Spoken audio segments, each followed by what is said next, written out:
तो दोस्त आज आईसीसी टी20 वर्ल्ड कप का एक बहुत ही खतरनाक और अब तक के सबसे सात शौक देने वाला महामुकाबला आज इतिहास के दो बड़ी टीम भारत और साउथ अफ्रीका के बीच अहमदाबाद के नरेंद्र मोदी स्टेडियम में खेला गया। ऐसे मुकाबले के शुरुआती दक्षिण अफ्रीका के कप्तान एडम मार्कर के टॉस जीत कर ली है। दोस्त इस रोकटे खड़े कर देने वाले महामुकाबले में कप्तान एडम मार्कर ने टॉस जीतकर पहले बल्लेबाजी करने का फैसला किया और विपक्षी टीम भारत को पहले गेंदबाजी करने के लिए आमंत्रित किया। फिर ऐसे में मुकाबले के शुरुआती रनों की बारिश करने के इरादे से मैदान पर उतरे एडम मार्करम और क्विंटन डी कॉक और दोनों ही बल्लेबाज के ऊपर एक इस महामुकाबले में अपने टीम को एक विस्फोटक पारी दिलाने की बहुत ही जिम्मेदारी थी। तो वही दोस्तों भारत की तरफ से इस पहला ओवर डालने अर्शदीप सिंह तो इन्होंने पहले ओवर में बेहद सटीक लाइन लेन से गेंदबाजी की और पहले ओवर में एक भी बाउंड्री नहीं दिया और मात्र 4 रन ही दिया अर्शदीप सिंह ने और बहुत ही खतरनाक गेंदबाजी की और पूरी तरह से दक्षिण अफ्रीका के बल्लेबाजों को बांध कर रखा। तो वही दोस्तों दूसरा ओवर डालने भारतीय टीम के बैकअप बोन कहे जाने वाले जसप्रीत बुमराह तो इनकी चौथी गेंद पर क्विंटन डी कॉक ने एक बेहतरीन आउटसाइड ऑफ की दिशा में चौका लगाकर अपनी पारी का आगाज किया और बेहतरीन लय में नजर आए। लेकिन अगली ही गेंद पर कमबैक करते हुए जसप्रीत बुमराह ने क्विंटन डी कॉक को क्लीन बोल्ड कर दिया और भारतीय टीम को पहली सफलता दिलाई और भारतीय टीम को पहले सफलता मिलने के कारण काफी खुशी की लहर छा गई थी भारतीय टीम में। तो वही दोस्तों क्विंटन डी कॉक इस मुकाबले में कुछ खास कमाल नहीं कर पाए और 7 गेंदों में 6 रन बना पाए। तो इसके बाद दक्षिण अफ्रीका की तरफ से नए बल्लेबाज के रूप में रियान रिएक्टर बल्लेबाजी करने हैं और अब यहाँ से एडम मार्करम और रियान रिएक्टर के हाथों में बहुत ही जिम्मेदारी थी। तो इसके बाद फिर से दोस्तों अब काफी कसी हुई गेंदबाजी कर रहे थे भारतीय गेंदबाज। तो इसके बाद तीसरा ओवर फिर से डालने अर्शदीप सिंह ने अपनी चौथी गेंद पर एडम मार्करम को हार्दिक पांड्या के हाथों कैच आउट करा पोलैंड भेज दिया और भारतीय टीम को जल्दी दूसरी सफलता मिल गई। तो दोस्तों अब पूरी तरह से भारतीय गेंदबाजों ने दक्षिण अफ्रीका के बल्लेबाजों के कसकर बांध रखा था और बाउंड्री तक भी नहीं दे रहे थे और विकेट पर विकेट ले रही थी और एडम मार्करम भी इस मुकाबले में कुछ खास कमाल नहीं कर पाए और 7 गेंदों में 4 रन बना पाए और इसके दोस्त अब दोनों ही साउथ अफ्रीका के ओपनर आउट हो चुके थे। तो इसके बाद नए बल्लेबाज के रूप में डेवाल्ड ब्रेविस बल्लेबाजी करने आए और अब यहाँ से डेवाल्ड ब्रेविस और रियान रिएक्टर के कंधों के ऊपर बहुत ही बड़ी जिम्मेदारी थी कि वो अपनी टीम को एक मजबूत स्कोर तक पहुंचाए। तभी लास्ट गेंद पर रियान रिएक्टर ने एक बेहतरीन छक्का जड़ दिया पुल शॉट के जरिए और यह छक्का 78 मीटर लंबा और इसके बाद दोस्तों 3 ओवर की समाप्ति हो चुकी थी। तो पर इसके बाद चौथा ओवर डालने जसप्रीत बुमराह ने भी काफी सटीक गेंदबाजी की और अपनी लास्ट गेंद पर यानी छठे गेंद पर रियान रिएक्टर को शिवम दुबे के हाथों कैच आउट करा पोलैंड भेज दिया और भारतीय टीम को तीसरी सफलता मिलेगी और दोस्तों तीसरी सफलता मिलने के बाद जल्दी भारतीय टीम में काफी खुशी की लहर छा गई थी। रियान रिएक्टर इस मुकाबले में कुछ खास कमाल नहीं कर पाए और 7 गेंदों में 7 रन बना पाए और दोस्तों अब तीसरी विकेट मिलने के साथ ही भारतीय टीम पूरी तरह से दक्षिण अफ्रीका पर हावी हो चुकी थी और अब यहाँ से डेविड मिलर और डेवाल्ड ब्रेविस के कंधों पर काफी ज्यादा जिम्मेदारी थी कि वो अपनी टीम को पावर प्ले में एक अच्छी स्कोर दे सके। तो इसके बाद 5वां ओवर डालने वरुण चक्रवर्ती की 5वीं और 6ठी गेंद पर बैक टू बैक 2 चौका देखने को मिला डेविड मिलर के बल्ले और डेविड मिलर ने काफी सटीक गेंदबाजी कर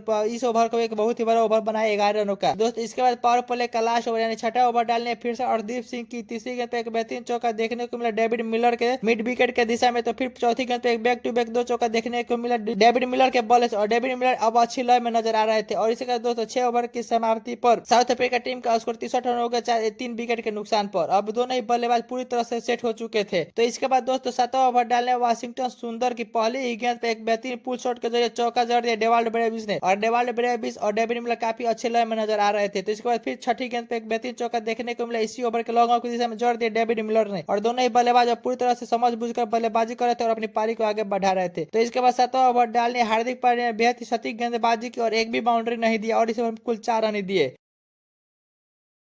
तो इसके बाद 9वां ओवर डालने वरुण चक्रवर्ती की दूसरी गेंद पर डेविड मिलर ने एक बेहतरीन छक्का जड़ दिया लॉगन के ऊपर से 95 मीटर का और डेविड मिलर पूरी तरह से सेट हो चुके थे। तो इसके बाद इसी ओवर की चौथी गेंद पर एक बेहतरीन चौका देखने को मिला डेवाल्ड ब्रेविस के। तो 5वीं गेंद पर एक बेहतरीन 82 मीटर का छक्का जड़ दिया डेवाल्ड ब्रेविस ने और दोनों बल्लेबाज बेहतरीन लय में नजर आ रहे थे और इस ओवर को बहुत ही बना दिया और 17 रन बनाए। तो इसके बाद 10वां ओवर डालने हार्दिक पांड्या की जो 6ठी गेंद पर जो 9 बॉल थी उसके बाद एक बेहतरीन छक्का जड़ दिया डेविड मिलर ने फ्री हिट पर और अब दोनों ही बल्लेबाज बेहतरीन लय में नजर आ चुके थे और भारतीय गेंदबाजों पर हावी होते हुए नजर आ रहे थे। और इसी के साथ दोस्तों 10 ओवर की समाप्ति पर दक्षिण अफ्रीका टीम का स्कोर 84 रन हो गया 3 विकेट के नुकसान पर और अब यहाँ से भारतीय टीम को एक विकेट लेना बहुत ही जरूरी था क्योंकि दोनों ही बल्लेबाज अब सेट नजर आ चुके और लगातार बाउंड्री लगा रहे थे। तो इसके बाद 11वां ओवर डालने शिवम दुबे के चौथी गेंद पर एक बेहतरीन फिर से लॉगन की दिशा में चौका जड़ दिया डोंगर के ऊपर से डेवाल्ड ब्रेविस ने। तो फिर 6ठी गेंद पर एक बेहतरीन छक्का जड़ दिया डेवाल्ड ब्रेविस ने और इस ओवर को फिर से 12 बना दिया और दोनों ही बल्लेबाज अब भारतीय गेंदबाजों को पूरी तरह से धज्जियां उड़ा रहे थे। तो इसके बाद 12वां ओवर डालने वरुण चक्रवर्ती की दूसरी दूसरे गेंद पर एक बेहतरीन चौका जड़ दिया एक्स्ट्रा कवर की दिशा में डेविड मिलर ने। और इसके दोस्तों अब दोनों बल्लेबाजों के बीच 50 रन की पार्टनरशिप हो चुकी थी और बहुत ही तेजी से रन बनाए थे अपनी टीम के लिए। और अब यहाँ से भारतीय टीम को एक विकेट लेना बहुत ही जरूरी था, क्योंकि अब पूरी तरह से दबाव सूर्य कुमार यादव पर कप्तान आ चुका था। तो इसके बाद दोस्तों फिर से 13वां ओवर डालने शिवम दुबे की पहली ही गेंद पर डेवाल्ड ब्रेविस ने, जो कि स्लोअर बॉल पे उस पर एक बेहतरीन छक्का जड़ दिया लॉग ऑफ के ऊपर से। और डेवाल्ड ब्रेविस बहुत ही खतरनाक लॉय में नजर आ रहे थे, लेकिन अगली ही गेंद पर कमबैक करते हुए शिवम दुबे ने डेवाल्ड ब्रेविस को अभिषेक शर्मा के हाथों कैच आउट करा पोलन भेज दिया और भारतीय टीम को चौथी सफलता दिला दी। और इसके साथ ही भारतीय टीम में अब काफी ज्यादा खुशी की लहर आ गई। डेवाल्ड ब्रेविस इस मुकाबले में खतरनाक बल्लेबाजी करते हुए 29 गेंद में बेहतरीन 45 रन की पारी खेले। इसके बाद नए बल्लेबाज के रूप में ट्रिस्टन एस्टर बल्लेबाजी करने आए, लेकिन इस ओवर की तीसरी गेंद जो कि नो बॉल पे उस पर एक बेहतरीन छक्का जड़ दिया